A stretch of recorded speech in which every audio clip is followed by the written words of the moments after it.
चिंता का विषय नहीं है महामंत्री जी।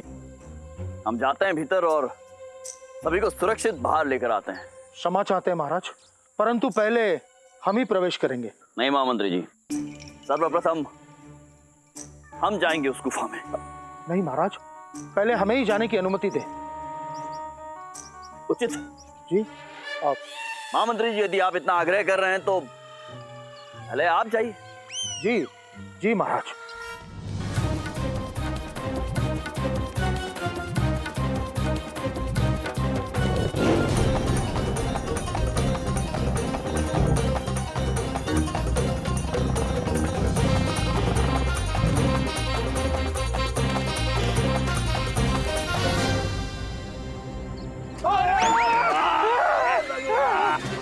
गुरुवर, अरे बाघ से बचे हाथी से टकरा गए। अरे महामंत्री जी, देख कर नहीं चल सकते हैं आप? क्षमा क्षमा आचार्य। महाराज, महाराज। गुंडप्पा। महाराज प्रणाम महाराज। पंडित रामकृष्ण, अम्मा शारदा देवी। बच गए, सब बच गए। ये धनमणि कहाँ रह गए? गुरुजी, गुरुजी। बच गए गुरुजी, बच गए, हम बच गए। नहीं बचे, मार डाला हमें। और बाघ।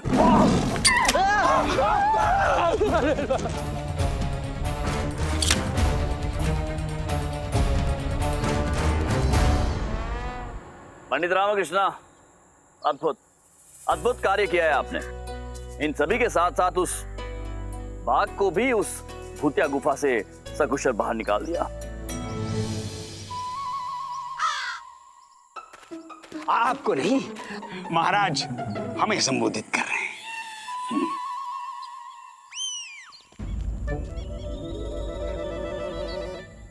हे भगवान,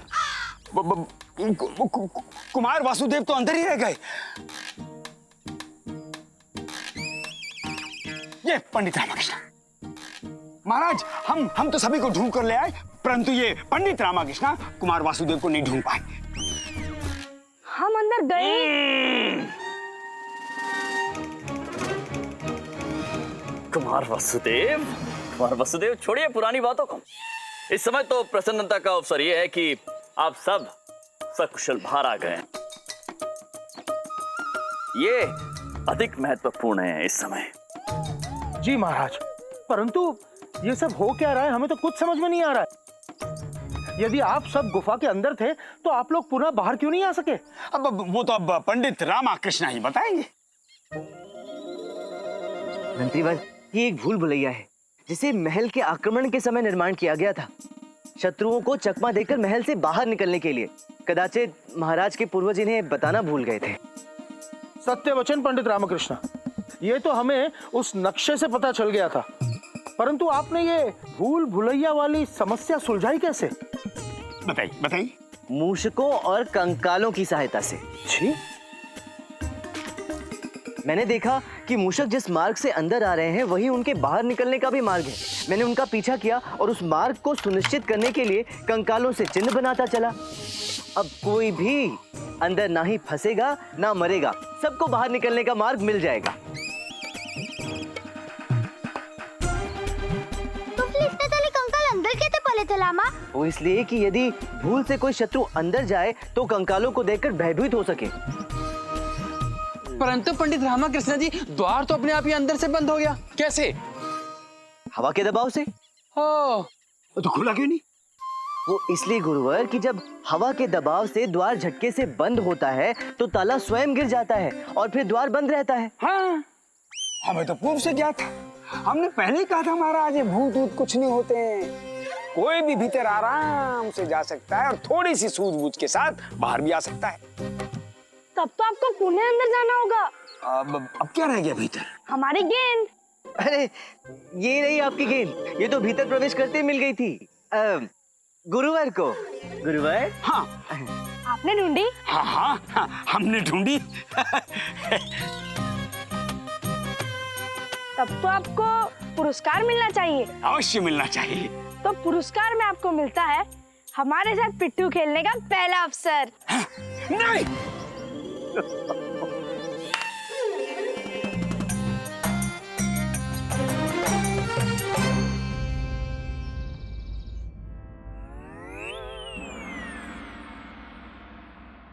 आज यदि हमारे पूर्वज, हमारे दादा परदादा हमारी ये अद्भुत मूछें देख पाते तो कितने गर्व की अनुभूति होती उन्हें कि उनके वंशज कृष्णदेव राय की मूछें भी उन्हीं की भांति, विजयनगर राज्य के इतिहास की भांति कितनी सघन है, कितनी मजबूत है, कितनी अद्भुत है। दूध? दूध? दूध से मूछों को क्या लाभ? मूछे? महाराज, ये दूध पीने के लिए है। पीने के लिए? परंतु पिलाने के लिए तो आपको तेल लाना था ना। महाराज, आप तेल पिएंगे? रानी चिन्ना देवी, हम नहीं, हमारी मूछें। हमने आपसे कहा था ना कि हमारी मूछों के लिए आप चमेली का तेल मंगवा लेना। मंगवा लिया आपने? वो तेल तो हम मंगवाना भूल ही गए। भूल गई आप? महाराज, आपने सुन लिया? अब आप कुछ कहेंगी तभी तो हम सुन पाएंगे ना महारानी चिन्ना देवी। और आपको तो भली भांति ज्ञात है कि हम अपनी मूछों पर मात्र चमेली का तेल लगाते हैं। तो तेल मंगवाया कि नहीं आपने? हाँ हाँ महाराज, भला हम आपकी मूंछों का तेल कैसे भूल सकते हैं। और वैसे भी मूंछें हो तो आप जैसी हो, वरना ना हो। हमारा भी यही विचार है। वैसे आपको स्मरण होगा जब आप हमसे प्रथम बार मिली थी तो हमारी इन मूछों के ताव पर ही मोहित हुई थी।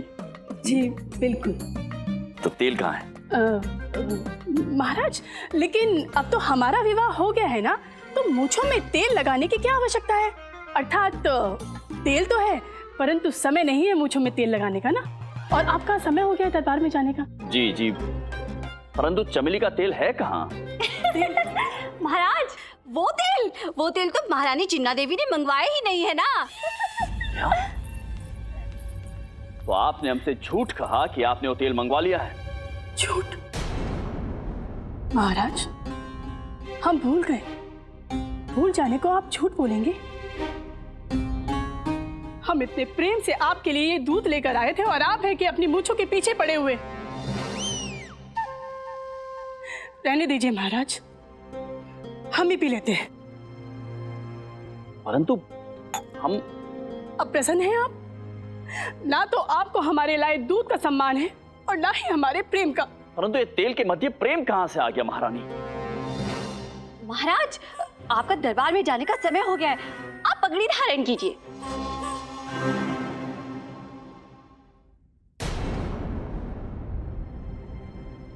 ये हमारा पंख कैसे टूटा? आपके पंख भी हैं? हमने क्यों नहीं देखे? हम इस पंख की बात कर रहे हैं। ये हमारे मुकुट से टूटा कैसे?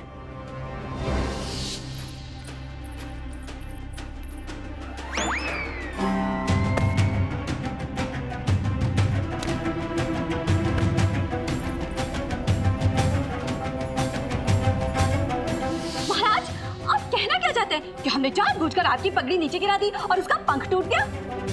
अर्थात आपसे हमारी पगड़ी गिरी। देखिए ना चिन्ना देवी, कितनी तुच्छ सी बात के लिए इतना क्रोधित हो रहे हैं महाराज। तुच्छ? महारानी तिरुमलंबा, अब ये सिद्ध हो गया है कि महाराज हमसे प्रेम नहीं करते हैं। बात प्रेम की नहीं है, बात असत्य बोलने की है। महाराज, कितना कुछ करते हैं हम दोनों आपके लिए, परंतु आपको वो सब नहीं दिखाई देता। और जब हम सत्य बोलते हैं तो क्या आप उसका डंका बजाते हैं कि हमने सत्य बोला है? परंतु असत्य बोला तो... झूठ बोलने पर तो आप बात का बतंगड़ बना देते हैं और सत्य बोलने पर कुछ नहीं। सत्य बोलने का कोई महत्व नहीं है महाराज। हमने ऐसा नहीं ये तो सरासर अन्याय है महाराज। आप जैसे महान सम्राट सत्य को महत्व ही नहीं देते हैं। क्षमा प्रार्थी, हम भूल हो गई, हमसे त्रुटि हो गई। क्षमा कर दीजिए आप दोनों हमें। हमारा पंख काट दिया, ऊपर से झूठ बोले जा रहे। क्रोधित हो गए निकल गए।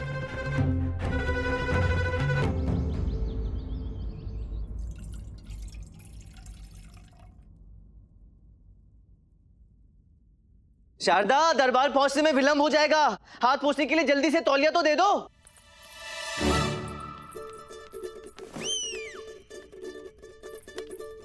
अभी देर हो गई है।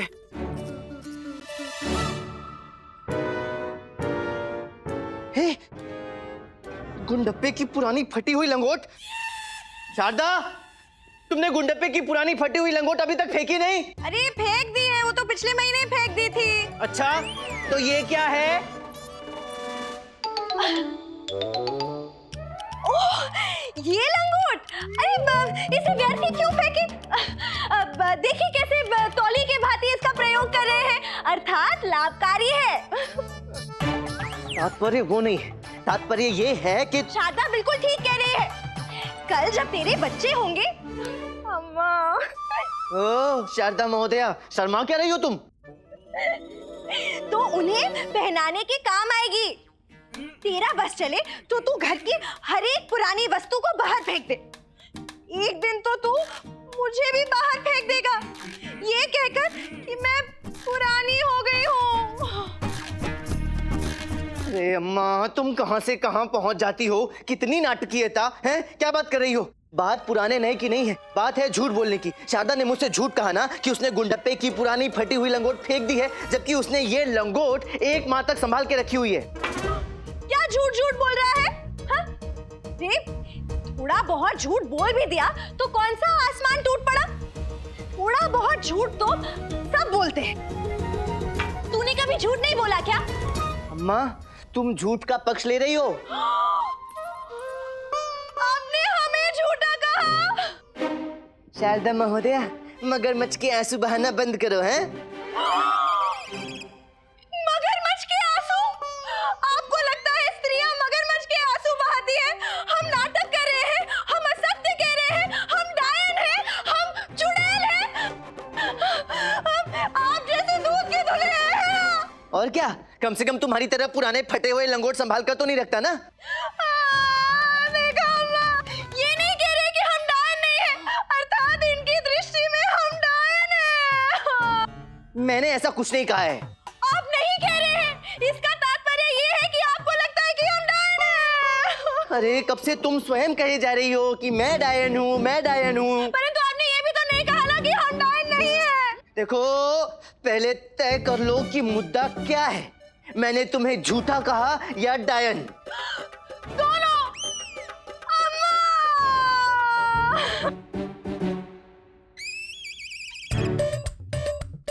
देखा देखा, अम्मा भी कह रही है कि हम डायन नहीं है, परंतु आपने ये नहीं कहा कि हम डायन नहीं है। तुम दोनों से तो बात करना ही व्यर्थ है। तुम सत्यवादी, मैं मिथ्यावादी, मैं झूठा। तुम देवी, मैं डायन, मैं राक्षस। बस खुश। ये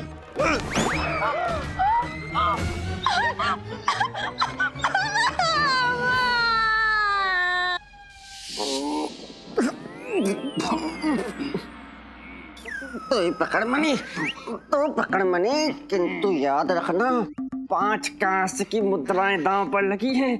गुरुजी को स्वान की जूठी थाली से मैं भोजन करवा के ही रहूंगा। तनी नाम है मेरा। नहीं करा पाएगा बुढ़ा। क्या खुसर बुसर कर रहे हो तुम दोनों?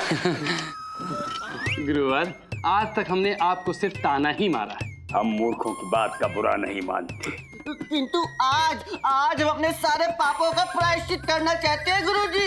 इसीलिए गुरुजी हमने अपनी सारी जमा पूंजी से ना ये स्वर्ण की थाल बनवाई है और आपकी लंबे आयु के लिए पूजा अर्चना भी करवाई है। और ये प्रसाद हम दोनों ने मिलके बड़े श्रद्धा भाव से, प्रेम से आपके लिए बनाया है ना धनी?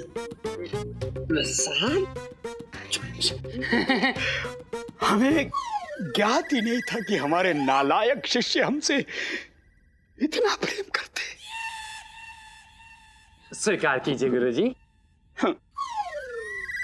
ये स्वर्ण का ही है ना? शंका न कीजिए गुरुजी, हमारे पास जितनी भी स्वर्ण मुद्राएं थी सब दांव पे लगाकर ये स्वर्ण का ताल लिया है हमने। छोड़ धनी, छोड़। हमारे गुरुजी को हमारी श्रद्धा पर विश्वास ही नहीं। हम तो इनके नालायक शिष्य हैं, बेवकूफ हैं। और बुद्धिहीन भी है मैंने, जो भावुक होकर अपने गुरु जी के लिए दक्षिणा ले आए। गुरु दक्षिणा। नहीं, ऐसा नहीं है। लाओ लाओ।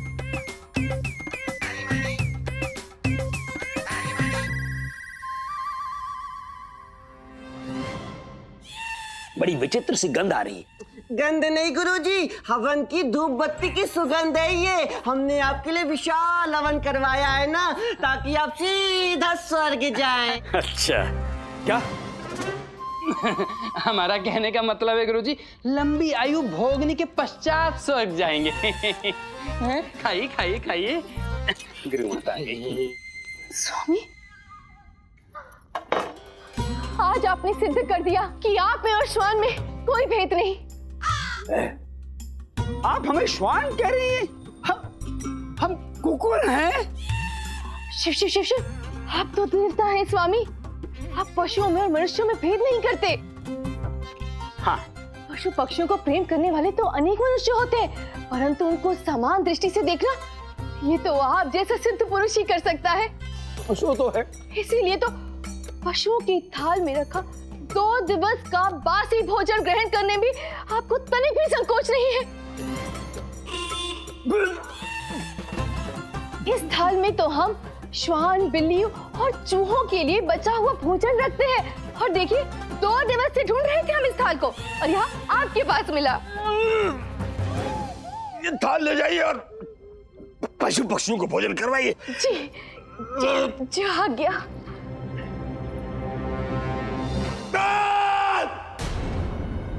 हमें पशु पक्षियों का भोजन करवाया, हमसे असत्य कहा। दुष्टों, मूर्खों, कपटियों।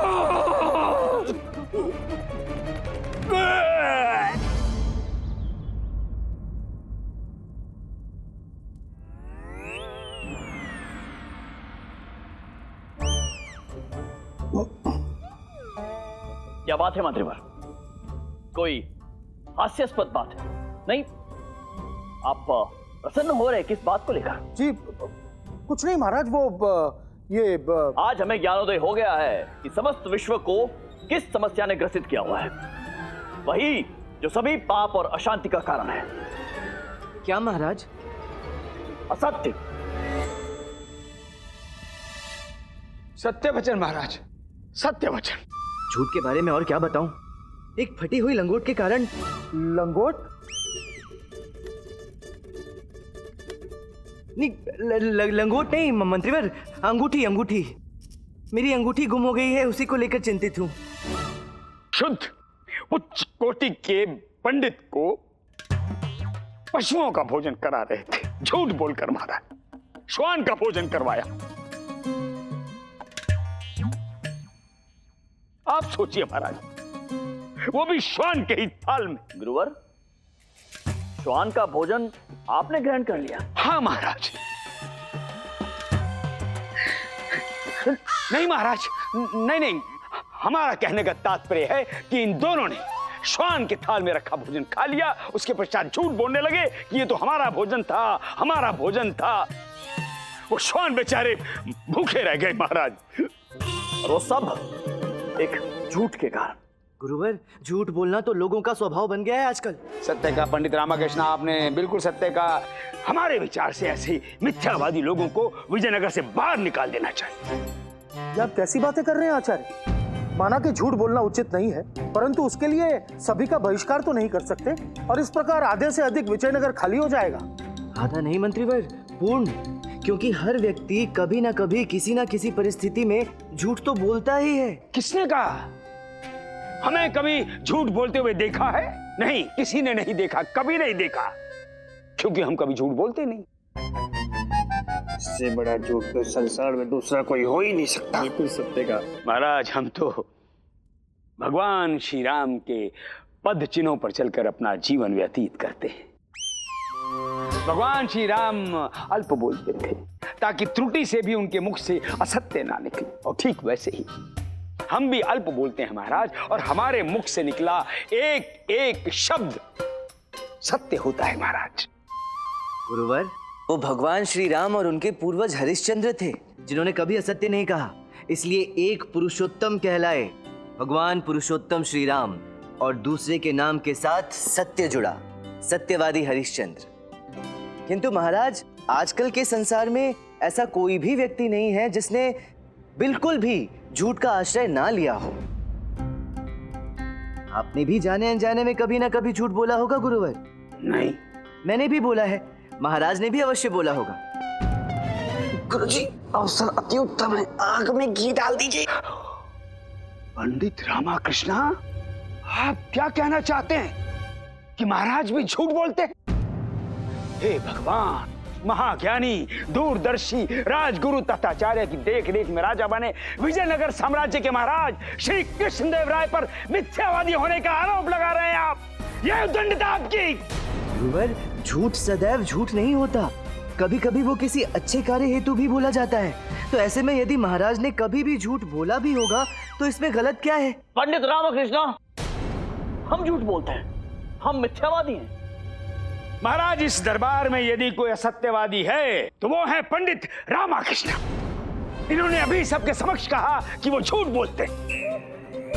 महाराज, ऐसे असत्यवादी व्यक्ति को विजयनगर दरबार और महाराज का सलाहकार होने का कोई अधिकार नहीं है। नहीं महाराज, मेरा ऐसा तात्पर्य बिल्कुल नहीं था। मैं तो बस पंडित रामकृष्ण, बस। हम स्वयं झूठ से कुपित हैं और आप हमें को झूठा कह रहे हैं। हमें, आप जाइए, हमारे राज दरबार से निकल जाइए अभी इसी क्षण। किंतु महाराज, मैंने तो कहा कि असत्य बोलना है। और एक असत्य, अभी अभी आपने कुछ क्षण पहले ये स्वीकार किया है कि आप असत्यवादी हैं। तो आप जैसे असत्यवादी का मुख हम देखना नहीं चाहते हैं। जाइए, आप हमारे राज दरबार में से निकल जाइए। ऐसे झूठे व्यक्तियों की हमें कोई आवश्यकता नहीं है।